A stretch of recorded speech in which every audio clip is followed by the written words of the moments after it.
mu gihe gisa nk'iki hari abantu ntumweho mu ntego ngiye kukubwira. Yego. Kiriya kiganiro ndimo ndakora cyitwa iyobokamana twifuza.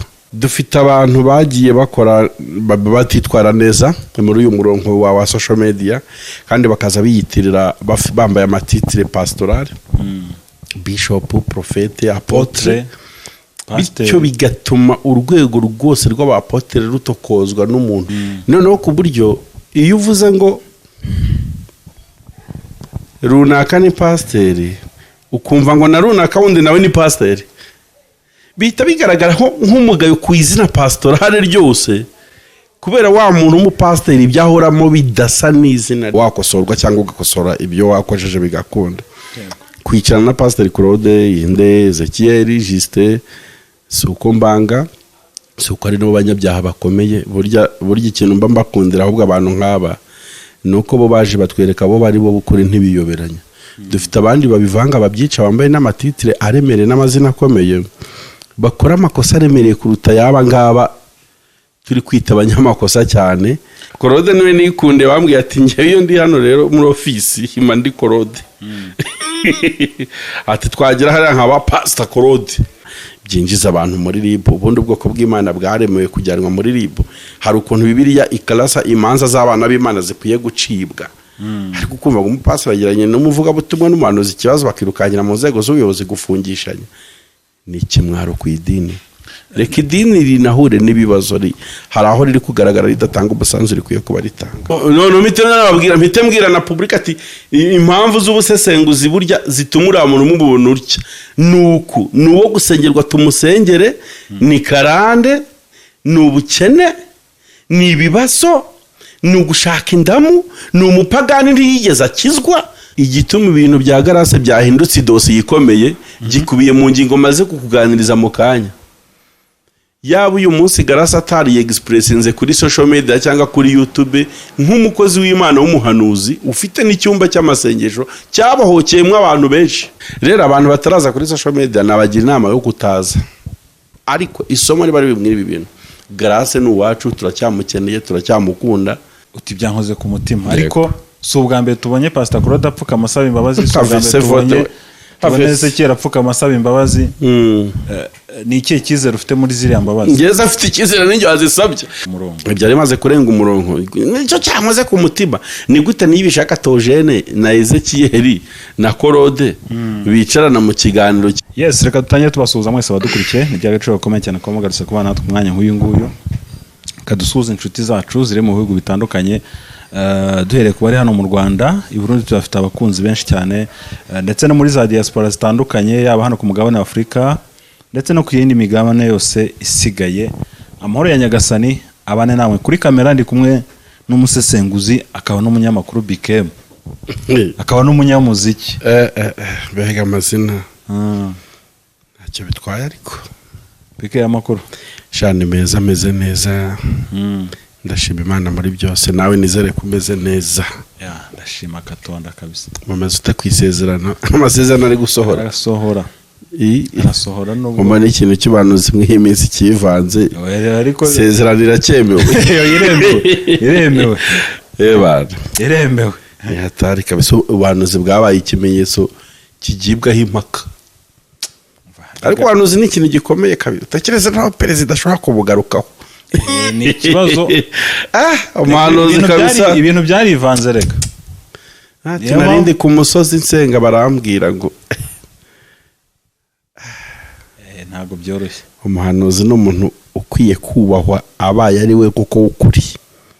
Ikibazo nyine byajemo. Uri kumva ni n'umuntu ukwiye kwamaganwa abaye abeshye kuko yakoreka imbaga. Abaye ari umuhanuzi w'ibinyoma. Ego. Meze neza, ndashima Imana muri byose. Umuziki abantu bari kwiga, bari no kuwumenya. None se uhereye mu muziki kandi nabonye waragarutse mu itangazamakuru. Umuziki washyize ku ruhande. Simbona muri kongarura se gake sha. Nta wakugaruye wigaruye. Ubuse ntungaruye ubu wageze hano n'ubu ngaruye. Ndajya kwicurangira piano ariko turacyagukeneye ko no kuri mikrofone. Itangazamakuru bigarutse mbari itangazamakuru nuko abantu babyitiranya. Abantu babishyizemo ko umuntu wese uje kuri mikrofone ashobora kuba ari umunyamakuru kandi itangazamakuru reberwa mu bintu byinshi, hari ukurebera mu mwuga muri profession, hari ukurebera kuba nyine urikora ubyemerewe, kuko umuntu abantu bose bitwa abanyamakuru siko ari abanyamakuru byarangiritse. Ariko kandi mu bwisanzure bw'abaturage cyane cyane abanyarwanda dufite uburenganzira bwo gutambutsa ibitekerezo byacu bitandukanye kuri Facebook, kuri Instagram, kuri Twitter, kuri YouTube. Rero iyo njano mbanje kuganira simbanje kwiexpressinga nk'umunyamakuru, kuko itangazamakuru ni ikintu kiri vaste cyane. Iyo uvuze ngo uri umunyamakuru ibyo ngibyo uri kubyumva cyane. Rero ntabwo ngiye nkuri itangazamakuru, nabisubiramo n'ubundi kabisa. Ariko muri iyi minsi impamvu abantu bavuga ko wagarutse mu itangazamakuru, hari ikiganiro nabonye wazanye urimo urahondagura abantu. Urimo urabaza uti Pastor Claude uriwe ubundi ninde wakwimitse? Claude ati nanjye ariko buri wakuntumye umubwire ko wambuze. Yego, nakubuze gute kandi twicaranye? Hariya rero ukuntu ndikuza muri biriya biganiro, ndikuza nk'umuntu ufite message yahawe n'Imana, nk'uko ushobora kwakira uyu muntu uyu munsi mu kiganiro ku Isezerano TV kuvuga ati ndatumwe, nari ndyamye nzanye ubutumwa bw'aba bantu runaka. Mu gihe gisa nk'iki hari abantu ntumweho mu ntego ngiye kukubwira. Yego, kiriya kiganiro ndimo ndakora cyitwa Iyobokamana Twifuza. Kandi nivuga nk'iyobokamana twifuza abantu ntibumva Iyobokamana TV nk'ikinyamakuru, ntibumva Iyobokamana TV nk'ikinyamakuru, ahubwo bumve religion. Reka tubishyire mu izindi ndimi. Iyobokamana Twifuza cyangwa se Gospel Twifuza. Evode, kimwe mu bintu uyu munsi bitumye itorero cyangwa idini rigaragara nk'ikintu kitaremereye cyangwa gicitse amazi muri societe, harimo social media kabisa. Harimo influence ya social media, kandi ku butumwa bwiza byagizeho ingaruka ku itorero zikomeye cyane, nanjye ndabyemera. Dufite abantu bagiye bakora batitwara neza muri uyu murongo wa social media, kandi bakaza biyitirira bambaye amatitre pastoral, bishop, prophète, apotre. Bityo bigatuma urwego rwose rw'abapotre rutokozwa n'umuntu umwe wabivanze cyangwa utagenda mu murongo mwiza. Noneho ku buryo iyo uvuze ngo runaka ni pasiteri, ukumva ngo na runaka wundi nawe ni pasiteri, bihita bigaragara nk'umugayo ku izina pastorale ryose, kubera wa muntu w'umupasiteri ibyahoramo bidasa n'izina rye. Uri kunyumva neza? Yego. Iyo uvuze ngo uri umuhanuzi w'Imana witwa uyu n'uyu, ukibuka ko na Eliya yari umuhanuzi, uhita ureba basi hari 1/10 cya Eliya cyangwa Elisa afite. Wareba guhanura kwe n'ibintu akora, imbuto, kuko arizo tureberaho abantu n'imyitwarire agira kuri societe. Wajyura n'umuntu wifite n'ikibazo, Imana imugutumye akubwiye ngo mpawe message yawe, akumva kuri umuhanuzi, agahita asubiza amaso inyuma ati uri nka babandi. Yo my God, ibi ngibi dukwiye kubivuga turira, tunatakambira Imana, tunababaye, kuko byashyizeho umurimo w'Imana igitutse. Yego, ubwo ndi kukubwira impamvu ya kiriya kiganiro. Dufite abantu biexpressinze hano kuri social media muri ayo matitre atandukanye tuvuga, ariko abantu bajya gukurikira ligne editorial yabo y'akazi k'ibiganiro bya YouTube n'ibindi, ugasanga ntibari guhuza ubutumwa bwiza bwa Yesu Kristo n'amatitre bitwa, bityo bigatuma umurimo w'Imana ujya higitutsi, kubera ko ibyo bari gukora biratukisha ubutumwa bwiza bwa Yesu Kristo. Yego, rero kuganira na bari abantu n'ubu turacyaganira rwose, nabo mfite n'ikiganiro no bita n'ibishaka Tojene dushaka kuganira muri uriya murongo nyine ndi kuganiriza mwe abandi. Twese muri ubu buzima turakosa, ariko biba byiza biba n'ibyo mugisha iyo wemera kukosa, uba wakosorwa cyangwa ugakosora ibyo wakojeje bigakunda. Kwicarana na Pastor Claude, Inde, Ezekiel, Justin, suko mbanga, suko ari no banyabyaha bakomeye. Burya ikintu mba mbakundira ahubwo abantu nk'aba nuko bo baje batwereka bo bari bo bukuri ntibiyoberanya. Dufite abandi babivanga babyica, bambaye n'amatitre aremereye n'amazina akomeye, bakora amakosa aremereye kuruta yaba ngaba turi kwita abanyamakosa cyane, ariko bo kuko icyo babarusha nuko intege nke zabo bazizanye ku karubanda. Uri kumva? Ariko bike kucyo werekana ko bariya nubwo tubazi nta kibazo kandi mu by'ukuri nabo bafite za titre kandi bazikoresha mu byo bakora. Bande abo ngabo uvuga, abo uvuze ngo ba Claude ba Juste bande? Yego, nabi ibyo bakora ariko bakoresha za titre zabo z'abapasteri, zitwa ni pasteur, z'abapasteri. Umunsi uje ukavuga uti Juste udashyizeho Revera pasteur, sinzi ko yego ntabwo riremo, ntabwo riremo, uvuze kanaka ngo ushyire iyo titre ntabwo riremo. Ariko wajya kureba ibyo arimo akora, ese rya zina ryagomba kuhaza. Sasa Claude niwe nikunde bambwiye ati njye iyo ndi hano rero muri office hima ndi Claude. Ati twagira hari nk'aba Pastor Claude. Uri kumva? Ariko nkamubaza ati ntacyo wakorerega ngo wiyambure ubu pasteri aho uri hose bukwiye kuba bukuraga. Niyo mpamvu rero kuba nge nagendeba amakomenti y'abantu niyo yatumye ntegura kino kiganiro hamwe no kubisengera, numva n'umwuka w'Imana aranshyigikiye, nkavuga ati ni gute umuntu witwa Pasteur Shumbye umurimo w'Imana akora ikiganiro ukabura ibiganiro byibura bye bitatu mu cyumweru biriho komenti 10 zimushyigikiye. Ubwo abantu bavuma batuka bibaza kuri rya zino uyu ni pasteur Nyabaki, uyu ni evangeliste Nyabaki, bitambona ko harimo ikibazo gikomeye kubikorwa cyangwa se kubyo bakora. Nkavuga ati kuki ntwari Rutayisire batajya bamutuka, kuki gitwaza batajya bamutuka yatanze ibiganiro kuri televiziyo ko nawe wabitanga n'abandi, noneho kuki apotre we runaka akoze ibiganiro agatukwa. Sinshaka kwerekana ko umuntu wenda agomba kwirefera kundi cyangwa aba nk'uwundi, ariko hari ingeso n'imbuto n'imivugire bikwiye kuranga umuntu wese uvuga ko yamenye Kristo. Ku buryo numubona mu kiganiro uvuga ati uyu ni umukozi w'Imana, kuko kimwe mu bintu biranga umukristo n'imvugo ye iramugaragaza. Nukuri ukuntu uvuga, ukuntu wicarana n'abandi no kuntu musabana. Petero yigeze ashaka kubyihakana biramunanira baramucokera.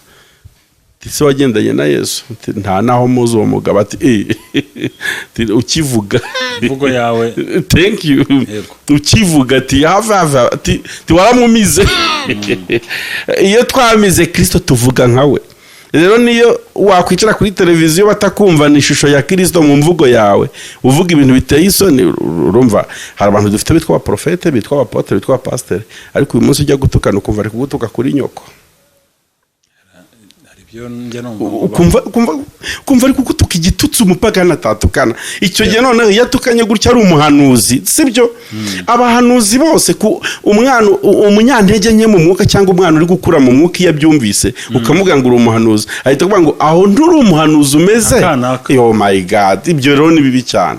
Byatumye mvuga ngo noneho reka nshyire no gahunda ntangiza ikiganiro cyo ngo iyobokamana twifuza kuri Kuyobokamana TV, sibyo? Cyangwa gospel turifuza gospel itarimo amatiku, itarimo amanyanga, itarimo kwiyoberanya, itarimo uburyarya, itarimo ishyari.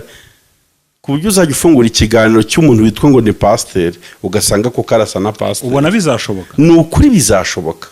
Imana izabikora. Kuko Imana ifite uburyo bwinshi cyane yabikora, kubera ko impamvu Imana igiye kubikora bigashoboka nuko hari abana b'Imana bashobora gutakariza ubugingo kuri izi social media kubera kugotomera amazi y'ibiroha. Niyo mpamvu rero Imana igomba gukora uwo mukwabo yanyuzamo kunkoresha cyangwa gukoresha n'abandi bose bemera kuyikorera muri ubu buryo ndi gukora ndetse n'ubu busumba. Kandi kuba nzi imbere y'abantu gusobanura ibi bintu no gukora ibiganiro nka biri guca Kuyobokamana TV, reka ngera nabivugaho. Ntabwo kuba ari ngiyoboye ibi biganiro byo kuganiriza aba bantu ntabwo ari uko bingira intungane, si uko ari nanjye uboneye wenda watoranijwe kuri iyi si ati mwana wanjye mano kugende nka marayika, si uko ndi marayika w'Imana amanutse avuye mu ijoro. Nanjye ndi umuntu wambaye inyama n'amaraso, ndi umuntu ukosa ukora n'amakosa menshi, wasanga yanjye arutana y'abariye. Icyabayeho ni uko ijuru ryampishuriye gusa rigashima kunkoresha. rikambwira ati mwana genda ndagutumye kuri iyi nshuro niwe mpawe uyu murimo. Ariko ubundi kuba ndi kubabaza ibibazo mbahata ibibazo bijyanye n'ibicumuro byabo ntabwo ari uko ari njye utunganye cyane kurusha abandi, ahubwo nuko Imana intoranyije muri iki gihe kugira ngo inyingize mu gice cy'abantu bagomba kwakira impinduka zo gusa na Kristo mu mvugo no mu ngiro, akaba ari njyewe yashimye ko mbikora. Nicyo kintu ushobora kubivugaho rero. Kandi Pasiteri Justin, Claude, Ezekiel n'abandi Mutabazi n'abandi tumaze kuganira ni inshuti zanjye. None se inshuti zanjye mu buzima bwa buri munsi. Ntabwo bino bishobora kutugira abanzi kuko turi gushaka iyobokamana twifuza, kandi byagiye bigaragara mu makomenti y'abantu ko basa n'abashyira igitutsi ku murimo w'Imana.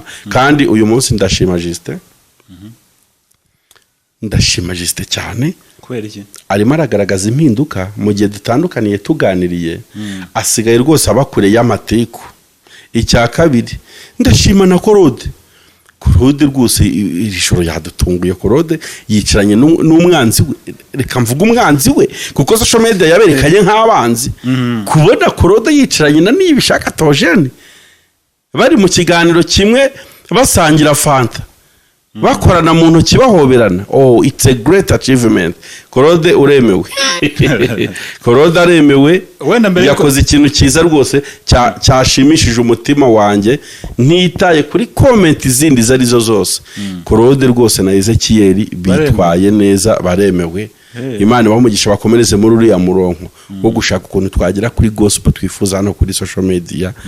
Ibintu by'amatiku n'ibiki byose no gusebanya byinjiza abantu muri RIB. Ubundi ubwoko bw'Imana bwaremewe kujyanwa muri RIB. Hari ukuntu Bibiliya ikarasa imanza z'abana b'Imana zikwiye gucibwa. Ariko kumva ngo umupasiteri yagiranye n'umuvuga butumwa n'umuhanuzi ikibazo bakirukanyira mu nzego z'ubuyobozi gufungishanya, ni ikimwaro ku idini. Reka idini rinahure n'ibibazo, hari aho riri kugaragara ridatanga umusanzu rikwiye kuba ritanga. Yego. Niyo mpamvu nicyo nagusubizaga ubwo impamvu yabira biganiro n'ibiki byose. Nanjye kubaza nti mu kwanzura waje gusanga yaba Pastor Claude yaba Apotre Mutabazi ari ababwiriza butumwa bemewe? Oya, sindafata umwanzuro. Mfite ikindi kiganiro nzakora kivuga evaluation yabo twaganiriye. Mfite evaluation totale nzakora, nzanayitangaza rwose kuri social media. Mvuge ngo uyu nguyu inge ngo uyu nguyu nkurikije ibyo twaganiriye na comment ari mu nk'iki cyiciro. Wabaye duhayemo no mpite mbwira na public ati impamvu z'ubusesenguzi burya zitumura umuntu mu buntu urya nuko nuwo gusengerwa tumusengere, ni karande, n'ubukene, ni ibibazo, ni ugushaka indamu, ni umupagani ntiyigeze akizwa. Ibyo ni imwe mu myanzuro wagiye ubonamo? Oya, ntabwo ariyo nagiye mbona, ahubwo ni suggestion z'ibintu ushobora kuzipoza nkavuga ngo runaka nkurikije ibyo twaganiriye afite karande tumusengera ahubwo kuko ntiyahinduka iyo karande igumyeho. Runaka nkurikije ikiganiro twagiranye n'ibyo mwanditse nyuma y'ikiganiro n'ukuntu yitwaye akivi wanjye n'ukuntu yitwaye akivi wanjye. Ibi bintu uyu ni umwana w'ubugingo Satani ari gushaka kuribata ubugingo bwe, arabiterwa n'uko abona kuvuga nabi kwe bituma umugore arya n'abana bakabona minerivare. Nze ngaruke mvuga ati uyu nawe nzajye kuri icyo kiganiro dukurikije ibintu twaganiriye. Ndabona umurongo yararimo ari mwiza, ariko agendera mu kigare n'ubujiji bwinshi cyane, bigatuma ashiduka akora ibyo atagambiriye gukora, ahubwo agakora ibintu bijyanye n'amarangamutima y'ikigare na sosiyete yamwangije. Nyamara ntangiyemo imyanzuro mike. Ese imyanzuro ahubwo utayitanga? Oya, ni suggestion. Ntawe mvuze ngo uyu nuko namubonye. Ariko barimo nyine. Hari abiterwa na karande, ubiterwa n'ubukene. Kimwe nuko natwe dufite ibintu bitugendaho byatewe n'impamvu zitandukanye. Umaze kuganira. Hari ntabwo habuzemo source y'ibyo mvuze muri bamwe muri bo. Cyane rwose. Ikindi umuntu ashobora kuba ari umwana wo kurimbuka, kandi umwana wo kurimuka ntacyo wamufasha ngo abone ubugingo. Byawe ni nguri bupfe niyo wamuhanira. Aragenda. Uri bupfe. Umwana uri bupfe niyo wamuha kigozi. Niyo wamuha kigozi aragenda. Hari abantu rero bameze nkaho bamaze gucibwaho iteka badateze gukizwa. Niyo wavuze impanda. Ariko twakwifuza ko bagakijije. Yo nicyo kivuzo nyamukuru. Ariko umuntu wigeze umenya ubutumwa bwiza bwa Yesu Kristo, umenya iki? Ubutumwa bwiza akabwakira, yarangiza akagwa ase ubundi bose bari barakiriye Kristo nk'umwami n'umukiza cyangwa barabyiyitiriye? Oya, background zabo ndimo ndibyibaza ndimo ndabyibaza kandi nawe nkubaza bagusubize rero nawe unsubize. ubwo nawe nyine ugiye kuma indi episode mbabaza ati mwigeze mukizwa ubundi mwari mwarakijwe bari barakishijwe hagu wari uhagaze nta erega nta n'ikibazo bafite gikomeye ni ikibazo kiri hano kuri social media yabaye influence. iyi YouTube uyu munsi dukoresha YouTube iramutse ifashe ingamba zo guhagarika guhemba aba YouTubers n'abantu bavugira kuri YouTube, twamenya bakoraga umurongo wa gospel ukura ribande, twamenya abakristo dushobora kuba ishobora kudufasha gusa n'ababamenya. Ariko ibyo byifuzo dufite ntibibe. yagize ngo nibyo wifuza kugira ngo tumenye bukuri. Singiye gutuma hari abasubira intoza n'amaguru. Imana nibona biri mu nyungu zayo ifite ukuntu yabikora. Ariko icyo twifuza nyine ni iyobokamana twifuza, gospel twifuza, kandi bimeze neza. Pastor Claude Ezekiel kubw'ukuri mwaraye mwitwaye nimugoroba n'umugabo bita Niyibishaka, mwese Imana baha umugisha. Yego bike kuri iyi mihanda nyine ibi byose bigenda bivugwaho.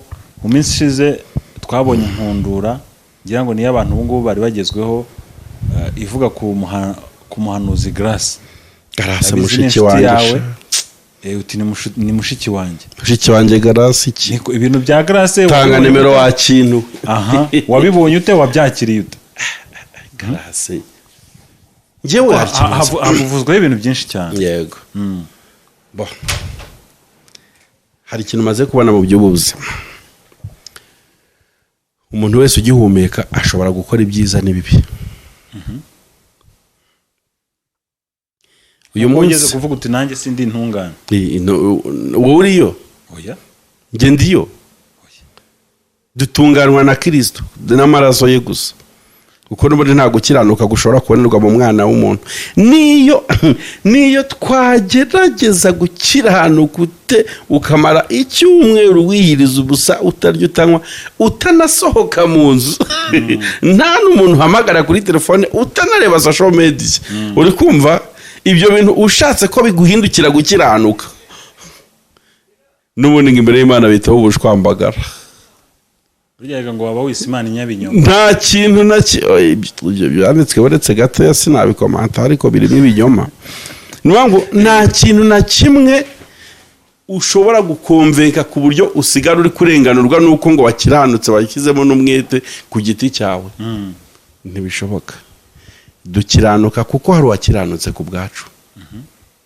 Iyo twirebeye mu ndorerwamo y'amaraso ye, tuvaho urubanza rw'icyaha tugahinduka abakiranutsi, tubikesha uko gukiranuka ko yakiranutse, natwe duciduka twabiprofitemo twitwa abakiranutsi kuko yatumeneye amaraso y'igiciro. Yego. Nimugakora ikosa ryo gutunga umuntu urutoki ngo mu mucira urubanza cyangwa mu mujudging, agihumeka umwuka w'abazima cyane. Kuba Grace afite ikibazo gisa nk'iki uyu munsi wa none, ntabwo ari byo bitanga amahirwe cyangwa ibyago na garanti ko atakiri umumaro w'abana b'Imana. Uyu munsi sishobora kubiri kumufatiranya n'intege nke ze, ariko ejo tukamubona mu yindi sura ari uri guhagurutsa ibirema n'impumyi zigahumuka. Yego. Tubyemera cyane rwose. Ntabwo ibi ngibi mbivuze mu rwego rwo kudefanda umwanzuro afite n'ibyemezo yafashe muri iyi minsi byabaye ikimenyetso kigibwaho impaka. Ahubwo mbivuze ngira ngo ngire inama n'abantu bari kumutunga urutoki, rumwe ruri kumureba, ariko izindi enye zisigaye nabo ziri kubareba. Igituma ibintu bya Grace byahindutse idosiye ikomeye gikubiye mu ngingo maze kukuganiriza mu kanya. Yaba uyu munsi Grace atari expressinze kuri social media cyangwa kuri YouTube nk'umukozi w'Imana w'umuhanuzi ufite n'icyumba cy'amasengesho cyabahocyemwe abantu benshi. Siko kuri? Yego. Yambaye ibintu yakoze bikaba byakozwe n'umuntu usanzwe, niyo yaba ari umustar ariko afite igice asanzwe yibereyemo cye. Ntabwo bari igitangaza. Si bikorwa hano ku munsi se ibintu Grace arimo n'ubuzima abantu benshi barimo. sibyo natwe tumuvuga hari igihe usanga ibyacu birenze ibye. Yego Grace soma divorce. Yego no mu divorce. Yego no mu divorce. Siko uzi Grace ko gake. Yego no mu divorce. Grace no mu divorce. Ephraim ntabwo afite divorce. Bivuga ko ntayo afite. Bivuga ko ntayo afite rwose. Oya ntayo. Makuru mfite nyine ntayo pe. Kandi arizewe. Noneho Ephraim akabafasha icyemezo cyo kujya kurongora Grace ubu divorce. Kandi ibyo bintu biri gukorwa n'abantu bitiriwe izina ry'Imana. Kandi ijambo ry'Imana hari icyo rivuga ku gusendana cyangwa gutandukana kw'abashakanye. Hari iki ijambo ry'Imana ribivugaho igihe wasenda umuntu cyangwa akagusenda. Hari iki ijambo ry'Imana ribivugaho. Hari ijambo ry'Imana ridashyigikira divorce. Wajya kureba abo bantu basomye ijambo ry'Imana, basomye iki? Ijambo ry'Imana akaba ari nabigisha baryo. Wabona barenze ibironko migari y'ijambo ry'Imana bagakora iki ijambo ry'Imana ritategetse. Bahita ko bashyira igitutsi ku butumwa bwiza bwa Yesu Kristo. Ariyo mpamvu bita bibyara ikibazo kuko divorce ya Grace ntabwo ari ikintu gihambaye kuko divorce ntabwo ari icyita, ntabwo ari izina bwite. Yego. Ni icyita rusange. Ko abantu bose bashobora gukora divorce kandi divorce zose zakozwe siko zaje kuri social media ngo tuzimenye. Abantu hari n'ikintu bakwiye gusobanukirwa mu by'iyi social media. Iyo uje bakaguha microphone please. Rero abantu bataraza kuri social media nabagira inama yo kutaza. Cyangwa abanaza bakamenya kuvuga. Ibyo byo. Icyo nagari. Uravuze ngo ntibaze rwose experience mfite ya social media. Rwose niyo nsabye umuntu ikiganiro bati waje ukaganiriza ubwoko bw'Imana kanyangira. Nyine simvuga kwa memukito. Uravuze ati urakoze ariko wamukawe icyemezo cyiza. Nubwo nashaka ikiganiro cyawe mubyeyi we. Kaba ukinyimye ariko ushaka kubukijije n'ubuzima bwawe. Kuko iyo ufashe mikrofone ukayitiza umuswa ubu mwaguriye ikibuga cyo guseberaho. Niyo uyitije umuhanga ubu mwaguriye ikibuga cyo kwagukiraho. Hari igihe uzana umuntu mu kiganiro wamwibeshyeho. None yagera mu kiganiro mukimara gutangira ikiganiro akerekana uwo ari we ukuri. Ukagenda yerekana uwo ari we ukuri niko isi irushaho kugenda imumenya no kumuhishurirwa. None izi mikrofone n'izi kamera nimba hari abadayimoni bandi babamo. Babamo.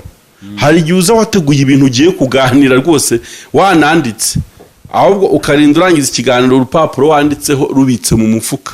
Nta na kimwe mu byo wavuze. None se uyu munsi abantu birirwa kuko babatuka kuri social media ati wakigoryiwe ibintu uvuga ibiki ese umukozi w'Imana nyabaki. Barinda babatuka simwe mwizanye. Hari umuntu twari twasanga inbox ataje kuri social media ngo tujye kuvuga iby'intege nkize niyo twaba tuzize. Rero nunaza kuri televiziyo gukora ikiganiro kumva abantu bari kugutuka jya wiga kwakira comment z'abantu kuko waje ntawe ukuzanye. Nuko ngo iyo umuntu ahagaze kuri televiziyo akora ikiganiro gutya yemeye kuza uzi ikintu bari gukora abari kuvuga ngo isi yose mwe bantu mundeba mwemerewe kuvuga ku ibi bintu ndi kuvuga mukabemeranywa nanjye cyangwa ntimwemeranywe nanjye. Wishaka rero ko ibitekerezo byawe bihinduka itegeko rya societe tugenderaho. Ngwino uganire nkawe ariko let us challenge you. Kuko turi abantu kandi kitugira abantu tukanahuza nuko tudatekereza kimwe. Si itegeko ko ibitekerezo byanjye bigenda ngo bikonvenke societe yose ku buryo abantu bose batekereza nka bikemo. Isiramutse igushije cyane igushije iki? Isiramutse igushije cyane yashiduka abantu bose bari gutekereza nkanjye ntabwo twarara cyane. Ikitugira abantu nuko duchallengeingana dufite ibitekerezo nuko dutandukanye. Hari abantu dufite kuri social media bibifura igifurura kizi. Yego babantu uvuga karakara mwakera ubusa akabyimba ukabonera byimbye kandi uri kuvuga ku bintu yavuze. Man rero njya mbona n'abantu hari abantu baza bagashaka gukora showbiz muri gospel ariko n'ubu ugasanga ntibabishoboye babicuritse. niba waje kuri social media ukavugwa, please nyine vugwa kuko waje. Igituma ubu ngubu Grace yatubereye inkuru nuko yabanje guhinduka inkuru mbere yuko abayo y'uyu munsi. Kuba yaraje kuri social media akaba umuhanuzi, akanabyerekana ko ari umuhanuzi, akayobora icyumba cy'amasengesho. Ubwo ngubwo icyo gihe yari atanze cyo kuvuga. Kuba uyu munsi noneho dosiye ye bari kuvuga ngo my God, umuhanuzi w'Imana atwaye umugabo w'umugore w'abandi. Nicyo gikwiye kuba kivuga kuko aricyo kiri kugaragara. Gusa njyewe ndashaka kuzana Grace kuri televiziyo. Yego. Ndashaka kuzana Grace mu kiganiro muri ibi ndi gukora nyine bya bindi wambazaga. Yego. Haza ati ureme uri umuhanuzi. Uri umuhanuzi. Amavuta wayaherewe. Aya mavuta kujyanye mu izi gahunda na programme, tubwire urumva bimeze utese ku butumwa bwiza bwa Yesu Kristo buri gutukwa ku bwawe. Ndetse ibintu uri kumwe n'Imana urishuwa kandi azaba ari ikiganiro kitagamije kumusenya no gusanya, kitagamije gusanya umuntu w'Imana, ahubwo ari ikiganiro cyo kubaka, kuko nta marangamutima namwe nshobora kwambara ku buryo njya gufata ibintu bitari ivuga butumwa ngo mbyeze mbyite ivuga butumwa kandi bitari ryo. Icyo gihe nanjye naba ndi kubindyarya mu butumwa bwiza bwa Yesu Kristo. Dukwiye kuvuga ibintu uko biri, ikiri A tukakita A, ikiri B tukakita B, ikiri positive tukakita positive, ikiri negative tukakita negative. Ariko isomo riba ribimwe ibi bintu. Grace ni uwacu, turacyamukeneye, turacyamukunda, ntabwo anapfuye. Uri kumva ari gukora ibintu bikorwa n'abandi bose ku isi n'ubundi, wenda bishobora kuba atari iby'abana b'Imana. Hari uburyo cyashobora gukosora, hari uburyo tudakwiye kumutega iminsi, kuko ibitagenda neza none uyu munsi ejo byagenda neza. Turi kurebwa n'abubatsi ngo ntibakwiye gutera Grace amabuye, ahubwo bakwiye kwambara imbaraga zo kumusengera. Kubera ko nawe urwo rugo rwawe urimo bwacya mu gitondo byahindutse ibyingo nabyo njya mbona bimeze nk'ibirunga, aho kirukiye none si ejo kirukira. Urukumva rero ntawe ukwiye kumuseka no kumuha Satani, sibyo? Rega ni ikibazo tujya tugira. Imana irapfusha tugaseka, kandi abantu bo bapfusha abantu yego tukarira. Yego, Imana irapfusha tugaseka, ariko abantu bapfusha tukarira.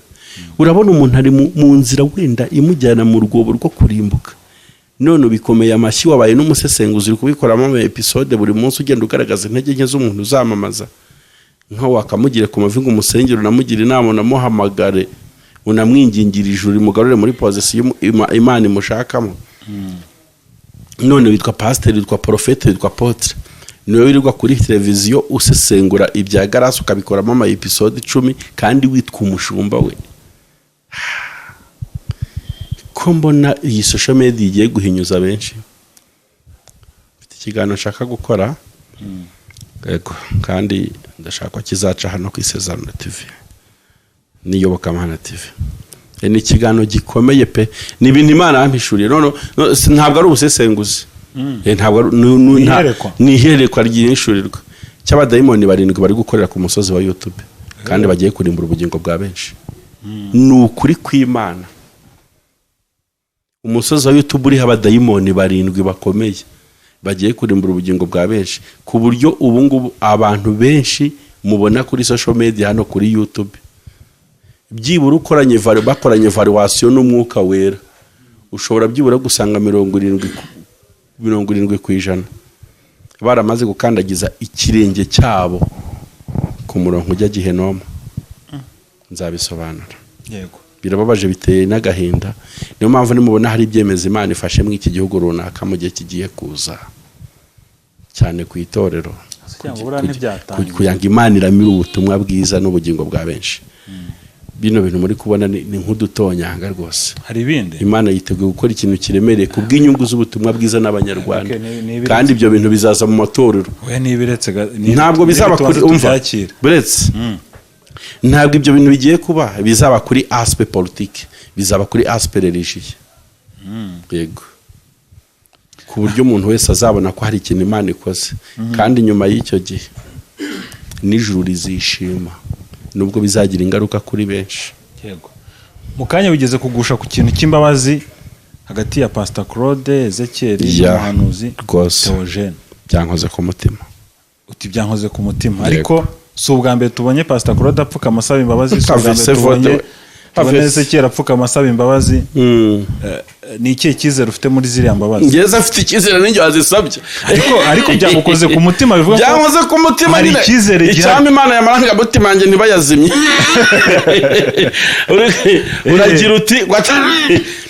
Uragira uti ko atari ubwa mbere tubabonye bicaye, si kiri kuvuga ko atari ubwa mbere tubabonye basaba imbabazi cyane. No mu minsi ishize Ezekiyeli yasabye izindi, iri gutanga iyihe garanti noneho kuri ndayizi se bituma uvuga uti uyu munsi noneho ndabyizeye, ndabona ibintu ari amahoro. Yoye ndi Jesu n'Emanetre Jesu n'Emanetre ku byabaye umuntu arabizaremye mu gice cy'amarangamutima.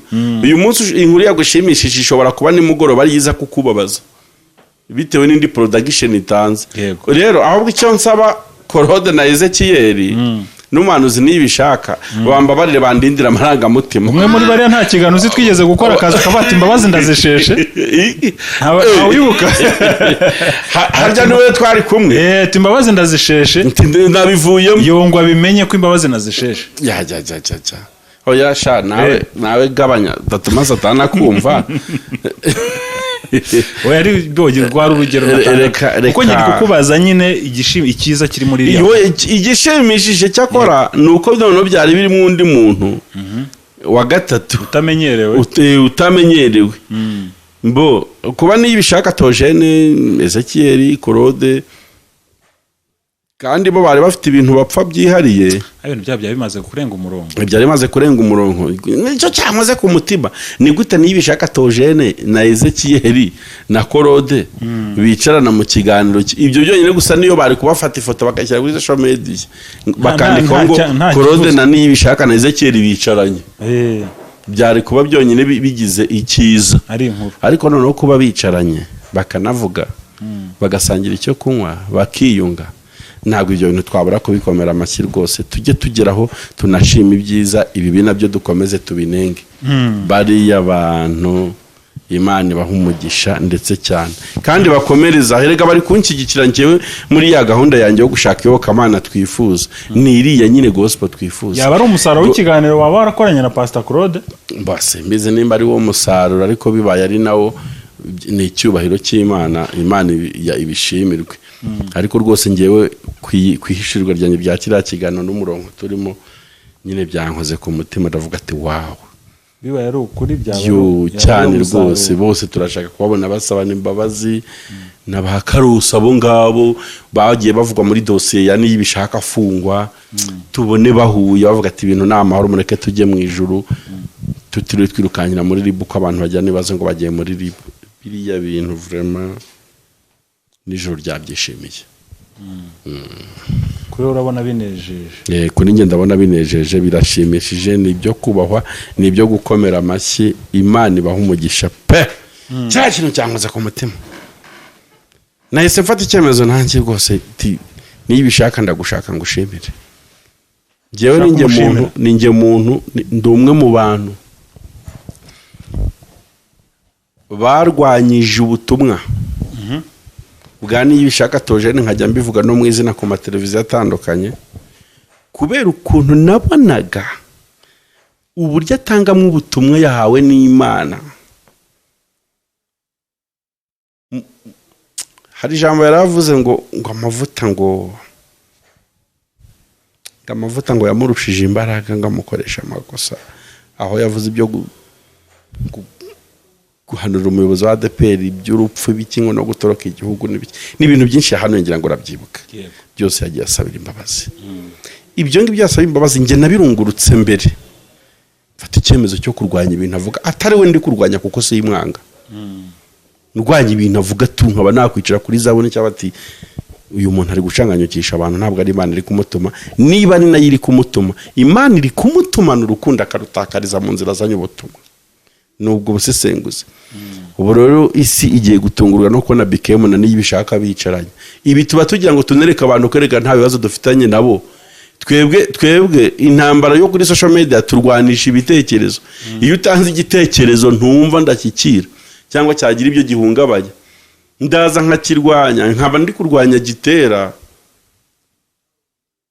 wa wundi we tugasigara turi inshuti. ubu uri kurwanya ikibi nakoranye ikiganiro na Apotre Mutabazi haza kunyandikira abantu ni box tubura Mutabazi mwakwicarana mugasangira kandi tufuzoka mu cyo kiganiro twagiye hano ruguru kuri hotel Igitego kurya gufata lunch mitana na posting ifoto ati bantu mukeka ko tuba twangana do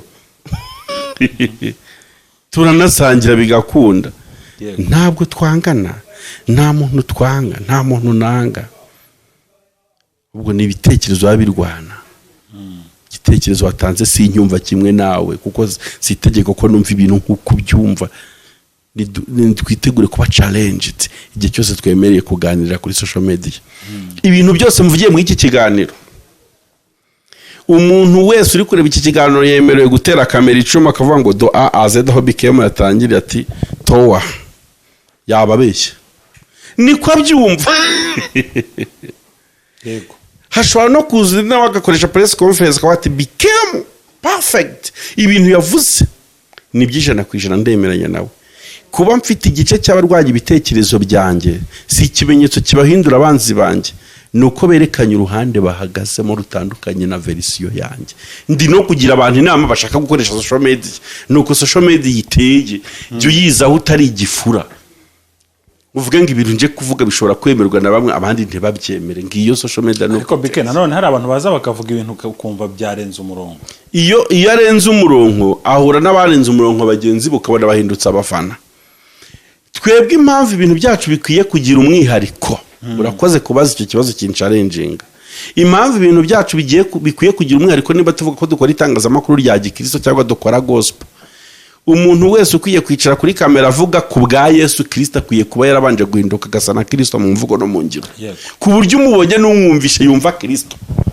kuko twebwe ntabwo dukora showbiz ntabwo dukora ibintu byo guhanganisha abantu dukora ibintu bikwiye kuba bimurikiwe n'umwuka wera ndetse n'umucyo w'Imana ku buryo ukubonye kuri televiziyo utanga ikiganiro akivamo yahembutse ukubonye kuri televiziyo yarari kunkuru umujya rujugunya kubera kumva interview yawe kavuga ati urumogi ni rubi rwangiza ibihaha urumogi ni rubi umuntu n'umwe nta control agira ashobora gushiduka yifashe n'ibyemezo byo kwiyahura n'ibyo busambanye n'ibindi bitandukanye ku buryo umuntu ubonye ikiganiro cyabagiye gusambana ajugunya kondomu kavuga ati nkurikije ibintu uriya muntu avuze n'imbuza ari gutanga ku bantu b'abanyabyaha ntabwo naba ngisambanye wasanga impanda insanga muri lodge yego naho urijera kuri televiziyo usesengura inkuru z'abasambanye ukarushaho kwamamaza ubusambanyi n'utari ufite gahunda yo kubikora ijoro akabikora kubera ikiganiro cyawe iyo nesheki y'itorero iyo nesheki y'idini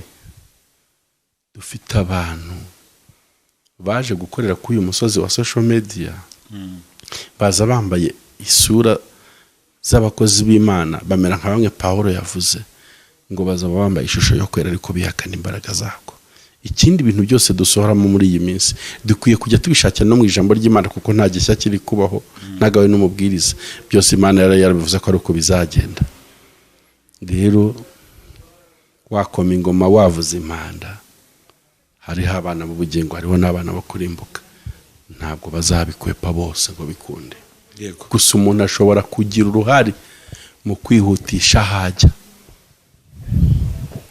yes bike urakoze cyane yego ngira ngo ibintu birasobanutse dushatse twasoreza ahangaha nta kibazo gusa nyine byose ni bizana igitutsi ku murimo w'Imana bikwiye guhinduka bigomba guhinduka umugani w'abana ati bigomba guhinduka yego ibiganiro byacu byo nakagaruka shalom shalom thank you